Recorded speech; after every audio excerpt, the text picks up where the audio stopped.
ความเกี่ยวกับเรื่องซึ่งเมืองอันตกอยู่ใต้อำนาจซึ่งเมืองขีนั้นอีหนึ่งขนองก็ขามาอยากเยี่ยมตัวเหมือนฉะนั้นเมืองเราเลยสังเมืองกัมพูชาเลยสังเจเนเน่จะเลยว่าตกว่าอยู่ใต้อำนาจไผ่ซึ่งเมืองขีนั้นขยังเมืองเวียดนามจะในก่อจะเลยว่าตกอยู่ใต้อำนาจไผ่ซึ่งเมืองขีหมอก65%จะในวันไหนก็อ่องปนมาอ่ำหึงสังในอยู่ดีในเมืองเวียดนามคนในสีอ่ำคำเลยลองอันภายในเมืองขีเขาสุ่มงามมาเลยอันกันลูกสันคัดหนีกังใจมาวันไหนก็อ่องห้องการห้องงานห้องจากหลงภายในเมืองขีเขาอันกับปกป้องไว้อยู่ในเมืองเขานั่นก็ย้อนเปือเขาเอารังไพ่จะในสีเขาจุดแลได้ถูกตั้งภายในเมืองขีเขาปงความนักต่ออยู่นั่นขยะในกุนเอชาหลงนั้นเมืองเจออันตุกอยู่ใต้อำนาจภายในเมืองขีเขาในสังว่าอ่ำเป็นใจภายในเมืองขีเขาว่าในจึงจันทันจะหือก็กระยาวกระตักดีเลยลงปันต่างนางนั่นขยะโดยขึ้นเมืองปูตันจะในก็อ่ำมีดับซึกกะหือว่าหลังไหนก็อ่องเมืองก็เรียกขู่กวนก็อ่ำนำแลปราดีสันคัดภายในเมืองขีเขานั้นขยับไปว่าหลังไหนก็อ่องโดยขึ้นเมืองนี่ป้อก็เป็นเมืองหุยเมืองลอยเป็นเมืองเล็กๆอันหนึ่งก็เมืองเขาสัมติดจับกันทางเมืองเขอยู่ภายหนึ่งนั่นขยะพอมาโดยขึ้นกันไปมักมีก็อ่ำพอมีสังติติว่าหลังไหนก็อ่องตอนบนอะไรเมืองในก็ตาดีสันคัดภายในเมืองขีเขาในอ่ำจะไงว่าหลังไหนก็อ่องพอมาโดยขึ้นเหมือนจะหนังเมืองศรีลังกาจะในก็จะเลยว่าเมืองเขาในโจมอยู่ดีนั่นนี่ขีนั่นขยะย้อนบนอะไรตาหือเลยสังหูออกปังไหลจะในเลยสังแล้วอับปันภายในเมืองขีเขาเฮ็ดกินกว่าเขาเยาเขาหึงนั่นขยะเมืองในก็สังว่าสันคัดยาภายในเมืองขีเขาอีดว่าในจึงอันนี้ตั้งเลยถูกซิมกว่าย้อนเปิดถูกนี้ขีนั่นขยะฟังตึกลงในเมืองเขานั่นก็อำเลึกมืออำเลึกเข้าสีจังโปเปลี่ยนมาไหลนั่นขยะย้อนบนอะไรที่ตาหือลงเมืองศรีลังกาจะในก็อยู่ที่ภายในเมืองขีเขาในรังตับน้ำตับซึกเขาชื่อในสีก็วางไว้ชื่อในนั้นเขียงย้อนเปิดอะไรคือสังพอภายในเมืองขี่เขาในจังมากขึ้นที่ในตั้งนำตั้งหลายก๋วยเสียมกาอยู่กับเรื่องเครื่องกองกลางมังมือจุนย้ำอันดีขายออกกว่าต่างเมืองชื่อในก่อต่างเหตุการณ์ง่ายๆที่ในนั้นเขียงฉะนั้นเมืองหมดใต้ชื่อในก่อที่เรียกว่าเป็นเมืองอันเป็นขุนนำนั้นเขียงเมืองก็ห้ามเป็นเมืองเล็กตับซึกก็อ่อมบ่มีติติเลยภายในเมืองขี่เขาขายเหตุการณ์ไปมักมีอีสังก่ออะไรขว้างปานนั้นเขียงพอมาโดยขึ้นเมืองแปงกลาเดสก็ตอนหลังนั้นเขาเขาในก็ตกอยู่ใต้อำนาจไผ่จึงเมืองขี่ม้าหึงยาวนั่นก็ยังเงินอันเขาไล่กูมาดีภายในเมืองขี่จะในก็ได้เลยว่าเขาไปเตียนไหลขึ้นโดยสินะนำกาคึงยิบโคตรเกี่ยวกับเรื่องการศึกจะนั่นก็ไล่เฮ็ดนี่เสเอามาดีภายในเมืองขี่เขากำนำนั่นก็ยังย้อนเป็นหลายๆพอมาโดยขึ้นการงานหลวงอันภายในเมืองขี่เขากว่าเฮ็ดไว้อยู่ในเมืองเขาจะนั่นก็ได้ปันการมันปอสีก่อสร้างไล่โครงการโรงงานของเขาตั้งนำตั้งหลายสีไหลน้ำเมียดน้ำตัวนั้นย้อนเมืองจะในมานั่นขยะออกมาโดยขึ้นเมืองฟิลิปปินส์ก็ซุกซากไว้หนังเก่าเขาอ่องและหิมการน้ำตั้งภายในเมืองขี่เขานั่นขยะเขาก็ว่าเป็นของเก่าไม่ก็ว่าเป็นของเมืองนี่นั่นขยะก่อนหัวลงภายในเมืองเขานั่นก็เจออันเป็นเจอภายในเมืองขี่ก็มีเจออันเกื้องจู้ภายเมืองอเมริกาก็มีนั่นขยะเรียกว่าเป็นสองเกื้องไว้นั่นขยะไว้การเมืองเขาในเด็กก็อันดีเฮ็ดเถอภายในเมืองขี่เขาหูขายไว้ในเด็กก็ย้อนไปว่านี่ตับอเมริกันเขามาปักไว้นั่นขยะภายในเมืองขี่ก็อันบ่ฮัดที่เตะว่ามาด้วยขึ้นตั้งยังอันหลงภายในเมืองอเมริกาเขาก็อันมันห่างซึกมันไว้อยู่ในที่เลยว่าเป็นในปอดออกตอนกลางกวยเสียมกาในกุลเอเชียจะในก็มีแถงกว่านั้นก็ยังก็ขาขึ้นมาด้วยขึ้นในเมืองห่มตัวเมืองมันเฮาขาก็ตอนหลังนั้นนั่นก็ยังวันเมียนแหละสำตังในองซันสุกีในพอขาขึ้นมาด้วยขึ้นลิมงามกว่าในจึงเขาจะในติเกินกว่าภายในเมืองวันตกนั่นก็ยังอยู่ดีจับซึกภายของสีซึกมันเขาจะในซ้ำเกินภายในเมืองขี่นั่นก็ยังย้อนไปเลยภายของสีดับซึกมันของในกูในองซันสุกีเลสังอุนมินเลสังปีปูนเขากว่าเยาเขาหึงแลจังเอี่ยวอีตามกันตุกกว่านั้นขยังมินออนไลน์ก็จังฮุบยึดเอาอำนาจจึงเมืองกวยเสียมกาถึงในวันในมาก่อจังตัวมันขึ้นเป็นจอมจึงเมืองมันกว่านั้นขยังพอข่าวขึ้นมาโดยขึ้นเกี่ยวกับเรื่องนาเหรียญตาเหตุการณ์ไปมักมีกูจื้อกูอย่างจะในกองที่เรียกว่าเป็นเมืองอันเข้มคึกตอนดาบภายในเมืองขี่เขาตีแผนการกว่าเขายาวนั่นขยังหรือสินั้นอำกาพอขาขึ้นมาด้วยขึ้นภายของสีดับซึกมันเขาก็แต่เลยคึงยิบเกี่ยวกับเรื่องในการซึกกูจื้อกูเปิงเจนนั่นเลยกว่าเอาตีภายในเมืองขี่เขามากำนำนั่นขยังย้อนเบอร์นั่นแหละนาทีเจออันมอนมักมีไว้คู่ของนั้นนำแต่ลินเจในกองเลยปล่อยภายในเมืองขี่เขาเอากินเฮ็ดกินกว่าตั้งนำตั้งไหลนั่นขยังหรือสินั้นอำกานาทีเจออันเรียบที่เปลี่ยนการไปมักมีตอนตาภายในเมืองขี่เขานั้นก็เลยปานคว้างภายในเมืองขี่เขาขับขึงเฮ็ดสั่งหน้ากันไปมักมีเขากว่าเขายาวนั่นก็ยังในเดตัวแตกตัวอย่างมันพอขาขึ้นมาด้วยขึ้นไหนในเมืองใต้ปอดของเฮาคันนั้นเฮาขาดที่ไหลหันในตาหังผาหังมันอยู่นั่นก็ยังหวังว่าอำกาในสี่เมืองใต้เฮาขาไว้ในเมืองห่มตุ่มเมืองมันในก็ตกอยู่ใต้อำนาจภายในจึงเมืองขี่เขาตั้งนำตั้งไหลนั่นก็ยังย้อนไปนั่นแหละภายในเมืองขี่เขาใครเฮ็ดสั่งก็อยู่ที่ภายของสีตับซึกมันของนั่นแน่และยอมพร้อมพันกูจื้อกูอย่างนั่นก็ยังที่น้าเมืองห่มตุ่มเมืองมันเฮาคันในก็เป็นไว้สองภายสองกึ่งเหมือนกันไว้แลปังตึกอันนั้นก็ที่สืบมีอยู่ยาวๆนั่นก็ยัง พอขาขึ้นมาด้วยขึ้นขอปืนเผาอะไรคึกคักอันภัยของสีทับซึกมันเขาปืนเผากว่านั้นป้อในจึงจีเวงในเมืองใต้อันป้าว่าอยู่15จีเวงเจอในเป็นนาทีเจออันไผ่จับจุ่มลูกเพื่อนเขาหยิบกุมกะไม่นัดขยังบอกว่าเขาขึ้นตกขึ้นตักขึ้นจอมหนังปักเมืองลักเมืองเขาตามมีไว้นัดขยังนาทีเจอในเป็นนาทีเจออันเขาอุบเปิงมาอยู่เขายาวแลหรือสีจีเวงเจออันเขาบันคว้างไว้เจอนั้นเขาจับจุ่มลูกเพื่อนเจอในถอยถอนบันขึ้นนั้นขยังสังว่าอำถอยป้อในจึงสังไรยาปังตึกในนั้นขยังจังไผ่ยังตั้งหนึ่งก็ซ้ำเปิดไว้การอุบอู้หลองงามเห็นเทียงนั้นขยังบอกว่าเขาขับขึ้นข้างเฮียนไว้ดังสองไผ่สังว่าเลยใจหลองงามเย็นก็เข้าหาอุบอู้กันสังว่าเลยใจปังตึกก็ตักเลยเป็นปังตึกดอกกันอำหังในนั้นขยังพอขาขึ้นมาด้วยขึ้นเหมือนจะหนังในจีวิงลาชิวอันไผ่ของสีทับซึกมันเขาขึ้นกุมกวนขึ้นนั้นลิมงามป้อในจึงบอกว่าเขาเอาตั้งคือวินเขาเส้นในสีตอกกุนกวยเสียมกาตอกคึงยิบคูตื้อเส้นในสีมีการห่างเฮียนเพียนกันไว้เข้านานั้นขยังตอนหนังดับซึกไหลเทียนเขาในเป็นกุนโหมโจมประหับตอนคิงมินออนไหลเป็นมาจอมจึงมาน้ำหุ่นตุ่มเมืองมันอยู่วันในสีดากองอาลินเจออันเขาฮุบชิมเอาไรเจนนั้นยังไรถูกภัยของสีดับซึกมันเขาปืนเผากว่าในเงาไรคือคักเหมือนกันนั่นขยังย้อนไปไหนแหละพอขาขึ้นมาฮุบเลยดังมนวดสีลัดขึ้นปอดยำป้อในจึงเมืองโฮมตุ่มลงเมืองมันฮักคันนี่ก็ตกอยู่แต่อำนาจไผ่จึงเมืองขี่เขากว่ากำนำนั่นขยังกาจูไปเป็นจำนางไผ่ของสีดับซึกมันเขาตามวางไว้เจนันกองเอสิบสุกซักว่าที่ไหนอำหังนั่นขยังนาลินม้อนนาลินมากนาลินเจออันมีการไปมักมีแคมคึกตอนตาไผ่ในเมืองขี่เขานั่นก็ม้วนเขาอยู่แต่อำนาจไผ่จึงเมืองขี่เขากว่ากำลอยนั่นขยังติดเอานางลินเมืองเขากวยเสียมกาติดจันปากุนกูเจ้าคืออันมีไว้อยู่ในเมืองโฮมตุ่มเมืองมันแน่ม้วนเขาอยู่แต่อำนาจไผ่จึงเมืองขี่เขากว่าเพียงเขายาวนั่นขยังตอมหนังผู้ข้อความอันมีไว้ว่าเมืองเจออันตกอยู่แต่อำนาจไผ่จึงเมืองขี่ในนั้นที่สุดยอดกว่าที่แนวคาลื่นสุดย้อนสู้ให้ผู้เปิดปันเอ็นปัญหาเขาทำรังเสียงเขาอยู่ลีกินหวานเหตุการณ์ขึ้นอย่างมาสงการกูก็ควรสิกรรมค่ะที่ได้เพียหนาวนะครับมันแสดงว่าเมืองไหลพร้อมที่เป็นอ้อยดีของแก่ปานทั้งการซึกเมืองนั้นก็ได้ไล่ซื้อเครื่องกองกลางที่แก่ปานได้ก็ในกวนเจ้าคือจุ่มในเมืองหุ่มตุมอรู้จ่องได้จังถึงจ่องได้จังเข้าถึงไล่เครื่องเทคโนโลยีที่แก่ปานเนี่ยอันนั้นได้อยู่ที่ว่าเขามีเฮียงหมอกก็คือเขาเฮ็ดให้แก่ปานไว้วางใจเขาก็คือเขากุ้มกำหน้าลิ้นตาให้แก่ปานมาลงตื้นล่างเลยก็คืออันนั้นได้แก่ปานได้มันได้ด้วยตรงไหนครับเนาะว่าแก่ปานเนี่ยมันเข้ามาเนี่ยมันได้จำเขาแก่ปานเนี่ยมันได้จำเรื่องอเมริกานะครับเนาะมันได้จำเรื่องยุโรปเขาย้อนมาจากนั้นว่ามื้อนี้อันมุ่งหน้าไปตัวอยู่ในมันได้เป็นออสเตรเลียได้แก่ปานเนาะอันนั้นเป็นตัวเงาลายเมืองของตุงตูค่ะเฮียงเลยว่านั่นล่ะเนี่ยย้อนมื้อขี้เนี่ยมันมากินในเมืองเฮาค่ะในเฮียงหนาลาเนี่ยขี้เขาเนี่ยก็ปลายบางมีเนี่ยกำไรเหมือนเช่นเลทาดเลเอื้อเนี่ยเลทาดเลเอื้อเนี่ยมันเป็นขี้ก็ไล่นำคั่นเนาะเป็นขี้ก็ไล่กำไรขี้เนี่ยมันก็ต่อรองต่ออเมริกันไล่เนาะย้อนว่าเนี่ยเมืองเจ้าปานเมืองเจ้าปานในเขามีเลเอื้อเขามีเลเอื้อเมืองต่างคั่นเนาะเมืองต่างในเขาชื่อที่ขี้กว่ากำไรอันตราได้เฮ็ดชีพซ้ำเป็นไต้หวันกำไรไต้หวันในเป็นเจ้าของชีพคั่นเนาะกำไรเลเอื้อในซ้ำขี้เป็นเจ้าของกำไรเกี่ยวปานเขาซ้ำโหลดสร้างเทคโนโลยีในเลยก็ซื้อชิปที่ไต้หวันยาก็โหลดซื้อเลเอิร์ดที่เคก็ในว่าผิดกันมาบ่มีปัญหากันมาอีนี่รอดในเขเนี่ยได้ปิกเปียดเอิร์ดยาก็การค้าร่างขายดอกเกี่ยวปานก็ในเกี่ยวปานนั้นปานถ้าใครสีเนี่ยกะป่วนมาในเฮาปึงขี้แห้งน่ะเฮาได้ปึงอีตัวเก่าเนี่ยถ้าใครสีเนี่ยสูงคือของมันเรียนในปางหลายเกี่ยวปานนะครับเนาะไฮโปไลหานึงเลยในถ้าใครสีในกว่าหันเนี่ยพื้นที่ขุดเอาเลขเอิ้นอันอยู่ใต้ปื้นปังหลายนะครับเนาะมื้อนี้ก็เขาตึกวางแผนได้ขุดบอกว่าตั้งนานเนี่ยพวกจุ่มเจ้าคือจะในกุ้มกำนาลินได้ดีเกี่ยวปานให้เข้ามาปันแห้งเกี่ยวปานก็ได้มาเอาเลขเอิ้นในเมืองมาโนมตุๆเนี่ยมือใจมันเต็มด้วยซีดีเคนะครับเนาะยันบ่เคเนี่ยได้ปิกกันมามื้อนี้อเมริกันมามังอิหร่านนั่นก็ย้อนนั่นก็ย้อนเบิ่ลองเลขเอิ้นในก็ลองของลองกันเนาะลองเลขเอิ้นในย้อนว่าเนี่ยอเมริกันโดนัลด์ทรัมป์ในสีจิ้นผิงในคาโตลองกันมาหลายปอกหลายคำเอาลองขวัญคั่นอเมริกันว่า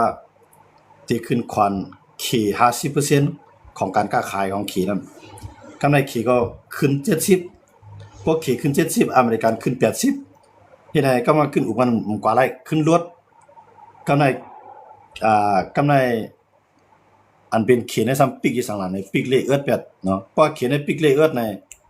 กำไรอเมริกันก็ฮู้ว่าเส้นเลือดใหญ่ของขี่เนี่ยมันเป็นอิหร่านเป็นเวเนซุเอลาย้อนเวเนซุเอลาเนี่ยเป็นเมืองที่เขาว่าน้ำมันสำรองคั่นเนาะน้ำมันอันอยู่ใต้ดินเนี่ยนำที่สุดในลุ่มผ้า เนาะอันอยู่ในลินได้ไปเอาแล้วออกมาอะไรตึกเป็นโคสภาวะอยู่ในลินนั่นมันเป็นเวเนซุเอลาเป็นไว้ที่1ก็ในเกี่ยวก็ในอิหร่านในเป็นไว้ที่3ก็ในอิหร่านในมีเลเอิร์ดเจ้าก็มีน้ำมันเห็นอะไรก็ในอเมริกาว่าเพราะว่าเวเนซุเอลาในปันจุกอยู่ภายเขบอกว่าเขในได้น้ำมันก็เขกุ้มกำเป็นส่วนใหญ่เลเอิร์ดก็เขกุ้มกำว่าอยู่ยาวก็ในเกี่ยวก็ในมันจะหนังอเมริกาพันว่าพ่อกับซิมเวเนซุเอลาก็น้ำมันได้มาเปลี่ยนของอเมริกันในเวเนซุเอลาป้องกันเวเนซุเอลาเนี่ยที่ได้ขายมันภายหลังเนี่ยที่ได้ขายปันที่โอ้ยดีที่อเมริกันฮันดีก็หรือเสียที่อเมริกันฮันดีมันจะหนังขายวันละขายวันเขเนาะแล้วรัสเซียที่มันหลุดเสียวรัสเซียมันหลุดขายออกไปก็ในเพื่อนนั้นเนี่ยเขเนี่ยจังกว่าเอาน้ำมันที่เวเนซุเอลาอย่างพวกอเมริกันเนี่ยทั้งเวเนซุเอลาเนี่ยมาคู่มือกันแบบนั้นเนาะก็ในพวกอเมริกันเนี่ยคิวบาเป็นโนดีของเขเป็นโนดีของรัสเซียก็ในคิวบาเนี่ยปึงอิงน้ำมันในแก๊สของเวเนซุเอลา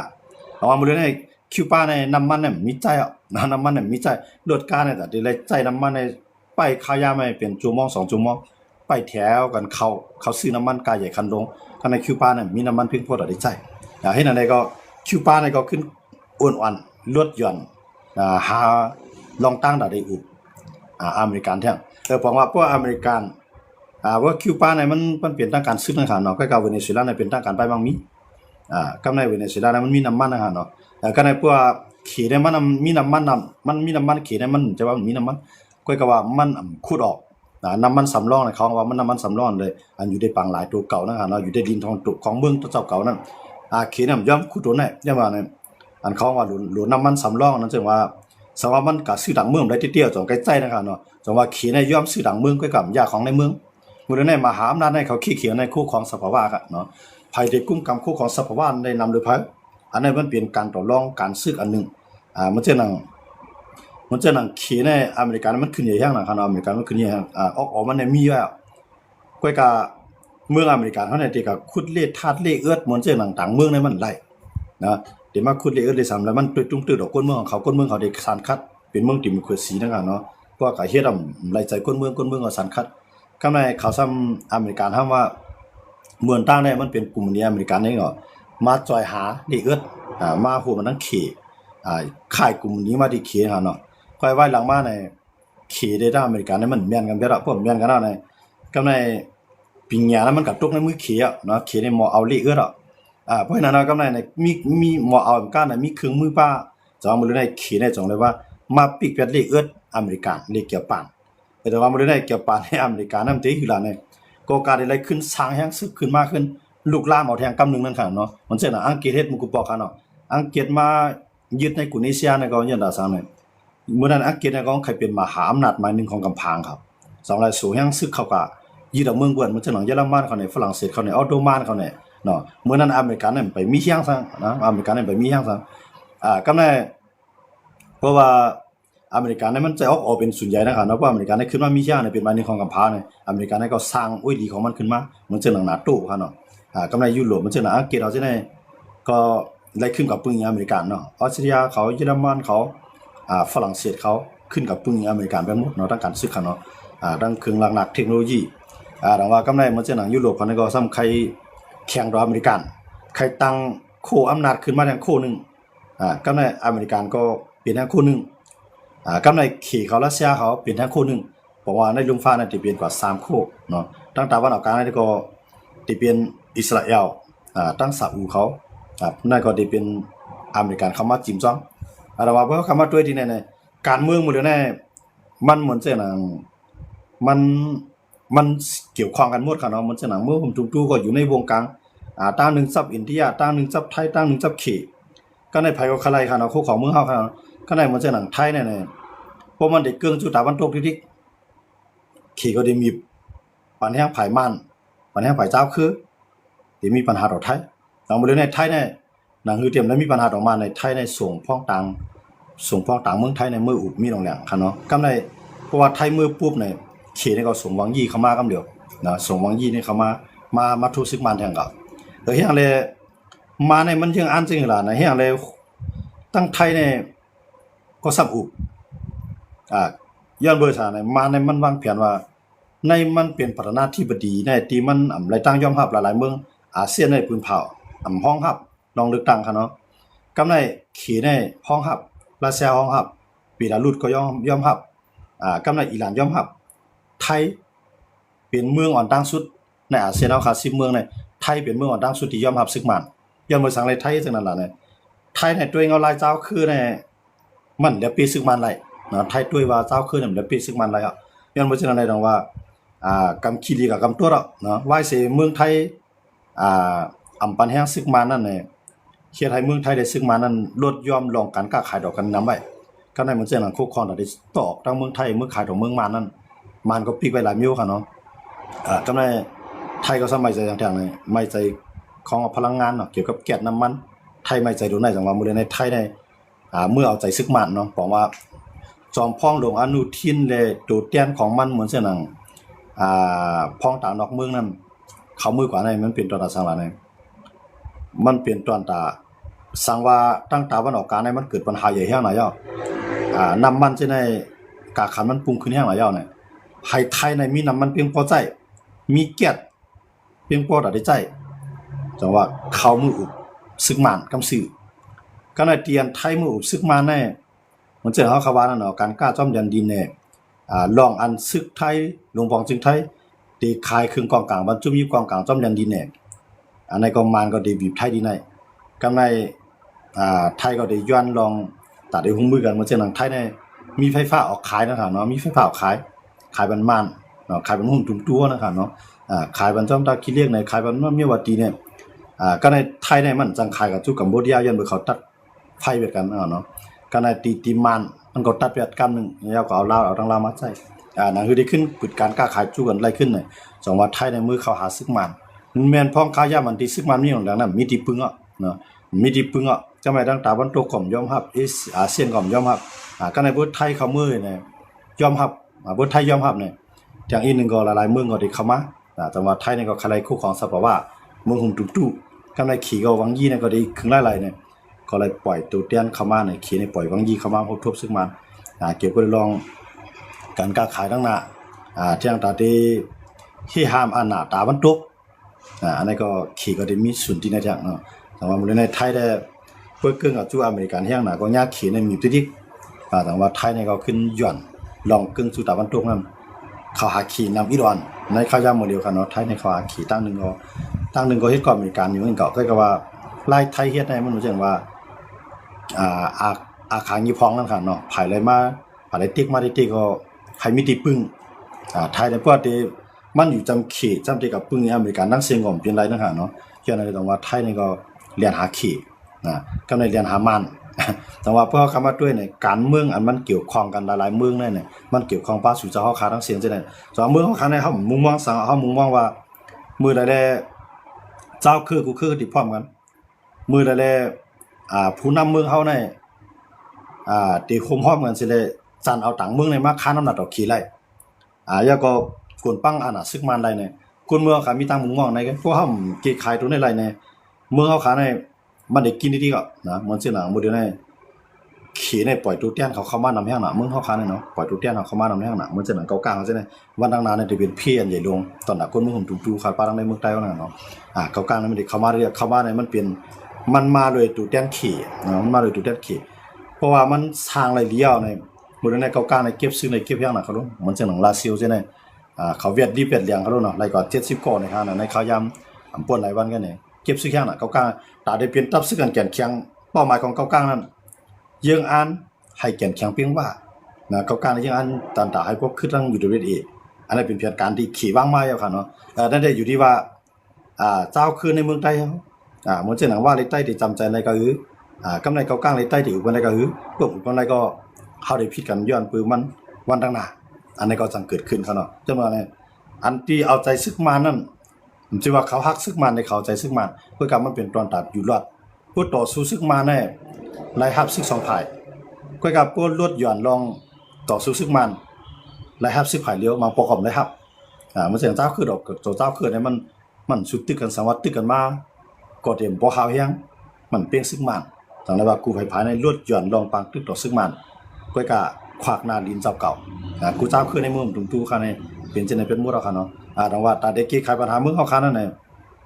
มันสิได้มีมหาอำนาจเมืองใดเมืองหนึงมาคานอำนาจออกขี้ก้อยก็สิได้มาปั่นแฮงจุ่มอยู่กองกลางในเมืองเฮาค่ะ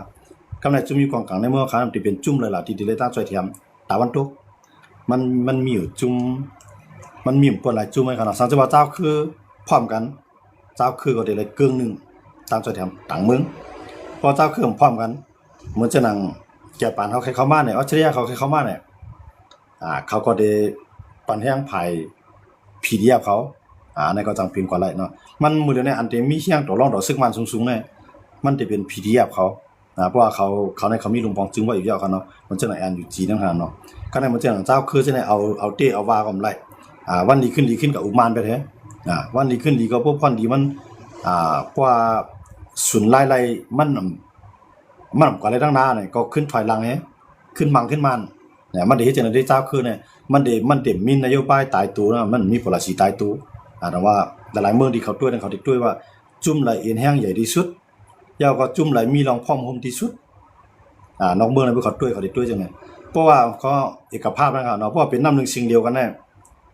ต่อให้มันแห้งใหญ่ก็ยากเพราะมันเป็นน้ำหนึ่งสิ่งเดียวเนี่ยมันได้จังขวากแห้งมันขึ้นมาหลายเหมือนเจ้าหนังใต้เฮาว่านี่แหละเนาะใต้เฮาเนี่ยป่อแห้งป่อตั้งนำซึกว่าเนี่ยในเมืองห่มตุ่มตู้เนี่ยอำเปียงใต้สิจุ้มป่อสังวัดใต้เป็นเอกภาพสังวัดใต้เป็นน้ำหนึ่งเสียงเดียวกันเนาะก้อยกัดใต้ซ้ำมันเปลี่ยนผิดเปลี่ยนพอร์ตเนาะสังวัดก้นมันเปลี่ยนผิดเปลี่ยนพอร์ตมันเป็นกลุ่มเป็นก้อนติเนาะอันในเฮ็ดให้ใต้ในอยู่ในสายตาต่างเมืองเนาะว่าซื่อๆมันก็อยู่ในสายตาต่างเมืองย้อนว่าเนี่ยมันอันจุ่มอันเอ็นแห้งใหญ่เลย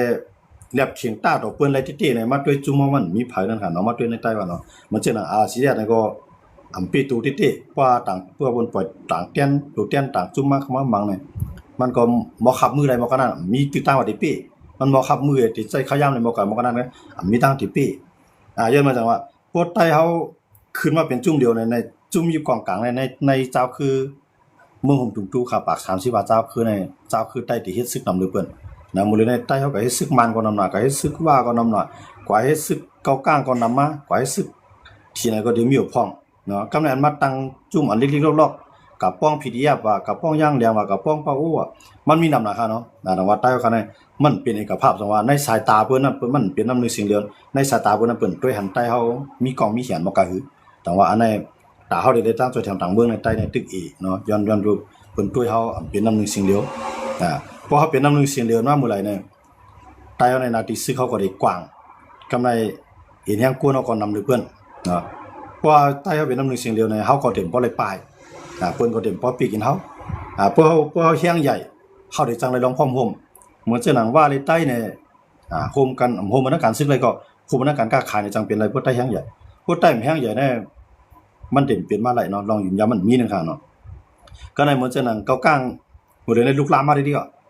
ย้อนเบิ่มฮะย้อนว่าใต้เป็นอันเดียวกันแล้วว่าใต้ก็ป้อมเป็นอันเดียวเนี่ยตาได้ฮัดลาดเสียงแข็งน่ะฮัดลาดตาได้ฮัดใจแฮงซึกก็ฮัดใจการใจลอกไล่อุโบการอุโบนั้นว่ามีแฮงซึกปีปุ่นไรเนี่ยอุก็มันย้ำอุก็เปิ้นเฮ็ดจ้อมเนาะแต่ว่าเฮาเข้ามาด้วยเนี่ยหลายๆเมืองเนี่ยพวกมันเฮ็ดจ้อมเนี่ยเอาแฮงซึกหมังเพราะมันเฮ็ดจ้อมเนี่ยเฮาพร้อมกันมันสิเป็นจังนั้นมันจะนั่งอเมริกันมาบังอิหร่านวันมื้อแน่ๆเฮาก็อยู่ในเตรียมมันค่ะเนาะอเมริกันมาบังอิหร่านอยู่วันมื้อแน่ๆเนี่ยที่อันเลยอเมริกันเนี่ยทุบอิหร่านได้เลี้ยวลาเนี่ยเตี้ยๆเนี่ยอเมริกันเนี่ยมันใครทุบอิหร่านได้เลี้ยวพองก็มันเฮ็ดไรก็ก็มันเฮ็ดอย่างว่าตามันเฮ็ดให้อิหร่านนั้นย่อมอุบมันให้ก็ย่อมเฮ็ดจ้อมอย่าก็เข้ามาเป็นแฮงย้อนเบิ่งน่ะย้อนเบิ่งเป้าหมายของอเมริกันนั้นผู้เขียนที่1ของมันน่ะมันเป็นเคมันจะอิหร่านมันเป็นเคก็แน่เพราะว่าอเมริกันได้ตั้งอิหร่านในอุปนไล่อเมริกันก็ได้น้ำมันได้เลเอิร์ธได้แก๊สเพราะว่าอเมริกันและอิหร่านมาร่วมมือกันในอเมริกันนั้นได้มีเสียงต่อรองต่อเคสูงไว้เนาะลองเลเอิร์ธนั่นเนาะมื้อเลยเนี่ยอเมริกันได้เคได้เขาต่อสู้ในการค้าขายกันแหละเนาะมันแสดงว่าว่าเคเนี่ยมันลงตึงลางกลุ่มเมืองก็ในเมืองอันมีผู้นำเมืองก็เคก็ไล่กินจ้ำเมืองอันมีผู้นำลีเคก็ไล่กินจ้ำเอามาทางตะวันตกเนี่ยเอามาเกี่ยวปานเนี่ยมาเกาหลีใต้เนี่ยเอามาได้เป็นผู้มือก้นเรื่องมันจะหนังซึกมานเขาเนี่ยเขในไรกูภายฮะก็ ก็ในพวกป้ายมามีว่าในเขียนในมีติวตั้งต่อที่ต่อรองต่ออเมริกันในสูงยังน่ะย้อนมันจะในอเมริกันในจังไรว่าเขามาบังอิหร่านเนี่ยพวกมาบังอิหร่านปุ๊บเนี่ยพวกมันเชื่อได้อิหร่านย่อมมันไรเนี่ยมันได้แก้ได้แล้วน้ำมันไรเลี้ยเอื้อแทงเนี่ยก็ในตั้งตาวันออกกลางเนี่ยมันมีผู้เขียนอ่ะอเมริกันน่ะนะว่ามันเชื่อได้อิหร่านล้มลงได้มันมีผู้เขียนแล้วจำนวนเนี่ยเพราะว่าซาอุเขาอยู่อีเขากาตาร์เขาอียิปต์เขาจอร์แดนเขาคูเวตเขาบาห์เรนเขาโอมานเขาจะได้เป็นตั้งตาวันออกกลางเนาะเขาหมดเลยนะเขาเป็นห้วยเดียอเมริกันพวกมีอิหร่านในเขาจะได้จังว่าจู่อะไรขึ้นเคียงต่ออเมริกันขึ้นก็เป็นก็ได้แล้วมันจะได้จังว่าอเมริกันเนี่ยใครเอาอิหร่านเนี่ยเข้ามากำไว้สูจะได้ได้ถอมเขาบ่สุนถอมก็ได้สูงอย่างอิหร่านเนี่ยเพราะสุถอมก็ได้อิหร่านให้เฮาเฮ็ดก่อนดีๆก็เฮาเตรียมปันอิหร่านเฮ็ดจังนั้นสูเนี่ยอเมริกันมันได้จะลอกไล่เนี่ยก็ในทางด้านหนึ่งอิสราเอลนั้นมันเป็นเมืองที่มีออกลีอิสราเอลทั้งเจ้าป่าเนี่ยบ่ใครเปลืองนะครับเนาะเตรียมบ่ใครเปลืองน้ำกัดเขาเนี่ยออกของเขาว่าเนาะก็ในอิสราเอลเนี่ยเป็นเมืองที่มีเฮียงซึกมันเต็มนำก็ออกมันดีอย่างน่ะเนาะแต่เป็นเมืองที่มีเฮียงเงินมีเทคโนโลยีมีอันเครื่องต่างๆขึ้นกับแต่ว่าอเมริกันก็เพราะว่ามีอิหร่านมันมื้อน่ะอิสราเอลก็หัวที่กับปึ้งอเมริกันย้อนบ่ซังแต่ว่าอิสราเอลก็จังแข็งแข็งมาเสียแล้วพร้อมอเมริกันก็จำเป็นกว่าหลายมื้อเลยในคนเมืองอเมริกันเขาได้ไม่ใจที่ครับย้อนบ่ซังแล้วเนี่ยที่อเมริกันมาเข้าปังตึกมาตึกอิหร่านในเฮ็ดให้ผู้เขียนของอิสราเอลในอ่อนลงกะอิสราเอลในแข็งแข็งขึ้นมาแต่ว่าอเมริกันเฮาใครให้อิสราเอลในอยู่ภายใต้อเมริกันถอมอเมริกันน่ะคนอเมริกันเฮาบ่นฉะนั้นแต่ว่าที่โดนัลด์ทรัมป์เขาว่าเฮ็ดปังตึกร้อยล้านในคนเมืองอเมริกันเขาเนี่ยจะว่าฮันดีเนาะอันฮันดีก็มีพ้องอันฮันดีเนี่ยเป็นส่วนใหญ่เขาเนาะก็โดนัลด์ทรัมป์เนี่ยไปถอมให้มันก็เป็นมันมีหนาเนาะยันบ่จังได๋ถึงว่าเฮาเข้ามาด้วยดีเนี่ยอิหร่านในเพราะว่ามันปวดไร IRGC ซุ่มอายาตอลมันตายเหรอก็การลูกชายมันขึ้นมากุมกำแต้นะครับเนาะเพราะว่ามันปวดไรตัวแน่เนี่ยอิหร่านนั้นมันเต็มเครื่องกับจุเขียแล้วนะเหมือนตั้งในอเมริกันมือปานเจ้าฮอกค่ำของอิหร่านเลยตั้งอเมริกันเขานั้นเขาเป็นอุ้ยดีจำใจกันเมื่อนั้นตั้งอิสราเอลได้อิหร่านก็เป็นอุ้ยดีจำใจกันมือปานเจ้าฮอกค่ำเขากันเนาะกำในอันเป็นภายลูกพื้นของอิหร่านเขาเนี่ยมาเป็นภายปีไปได้ก็เครื่องจุเขียรัสเซียแบบแล้วก็อเมริกันก็ปิกป้ายมังมีเขากำในเขาก็ลืบเปียดจากกลุ่มนี้ของอเมริกันออกเมืองอิหร่านกว่าเช่นนั้นแสดงที่อิหร่านเนี่ยเป็นอินเฮียงลงอันนึงตอนดักขีดรัสเซียมาเข้าดังหลาย10ปีครับเนาะแต่ว่านั่นได้พอกำในอเมริกันในใครขึ้นพื้นขึ้นให้อิหร่านได้ตั้งอเมริกันได้ขึ้นมาคงมือกันตั้งตาวันออกกลางได้ให้ค่าน้ำหนักกันได้3ฝ่ายซาอุเขาอยู่เขากาตาร์จอร์แดนมันจังเขาว่ามันจะมีอยู่2เมืองตั้งตาวันออกกลางเนี่ยที่เป็นซาอุดิอาระเบียแล้วก็ตั้งอยู่อี2เมืองเนี่ยที่เป็นปีใหญ่เบิดหมดตั้งตาวันออกกลางเนาะก็ตั้งการไปมามีว่าแล้วก็ตั้งแผ่นดินกว้างใหญ่ว่าหูนับก้นนำว่าขา2เมืองที่เป็นเมืองปีใหญ่เบิ้นกำในว่าปีใหญ่เบิ้นห้องเนี่ยมันจะหนังเขาว่าองค์มานว่าปาเลนว่าคูเวตว่าจอร์แดนว่ากาตาร์ว่าอียิปต์ว่าที่นั่นติมาคุมันเป็นคู่อำนาจแห่งคู่นึงจังเคียงต้าต่ออเมริกันมันจังเขาว่าจังไรว่าอเมริกันเนี่ยอย่าไปให้เขาเป็นพี่ต่ออเมริกันได้อย่าไปให้เขาเคียงต้าต่ออเมริกันได้เนี่ยให้มีอิหร่านไว้หลอกเขาอิสราเอลได้โอมานเขา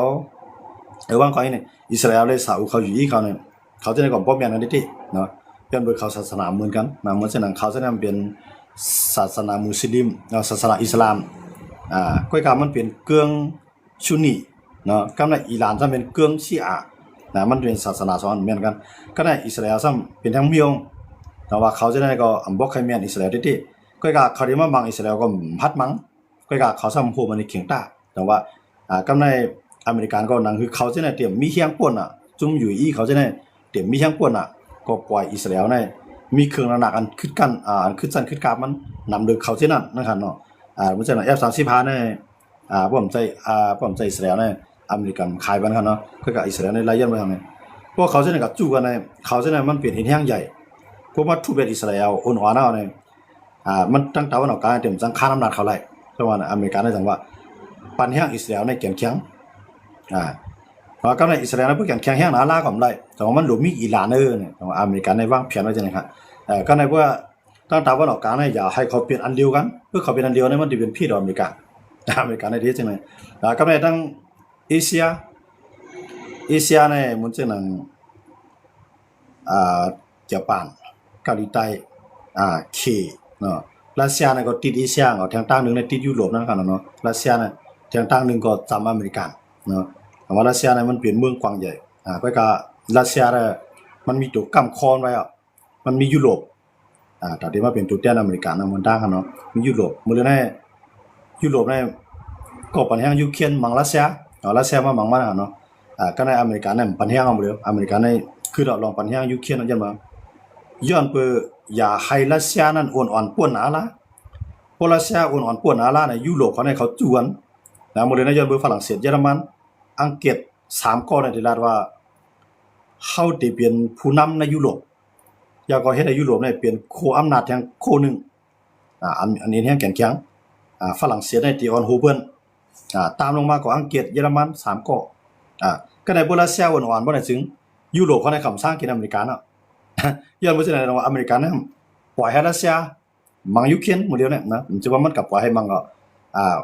มันก็ที่มีข้ออ้างว่ามันมังอิหร่านรัสเซียก็เดิมจังหวะสังนั้นมันรัสเซียมามังยูเครนอเมริกันในเมืองด้านในจอยเต็มที่ปันโจไบเดนน่ะจอยเต็มที่ค่อยกาหมดเลยแน่ปานโดนัลด์ทรัมป์ขึ้นมาเนี่ยมันจอยจอยเสียมกายังลาดว่าให้ยูเครนยอมซุ่มเปลี่ยนลิ้นให้ปินเรียกลายเป็นผู้นำยูเครนให้เลือกตั้งซิเลนสกี้เนี่ยมันป่วนขายามที่ๆเนี่ยเขาได้อยู่5ปีซิเลนสกี้เนี่ยอยู่มาหลายปีมันป่วนนะครับเนาะแต่ว่าให้เลือกตั้งใหม่นี่นะยุโรปเขาเนี่ยไปหันดีแต่ว่ายุโรปเขาเนี่ยปันยังยูเครนเป็นตัวเตียนยุโรปให้เลยมังรัสเซียไว้ก็ในเพราะอเมริกันเนี่ยเข้ามังรัสเซียเนี่ยมันเป็นมหาอำนาจกันเข้ามังกันมหาอำนาจใน3เมืองเนี่ยเขาถึงมังกันครับเนาะมันจะนั่น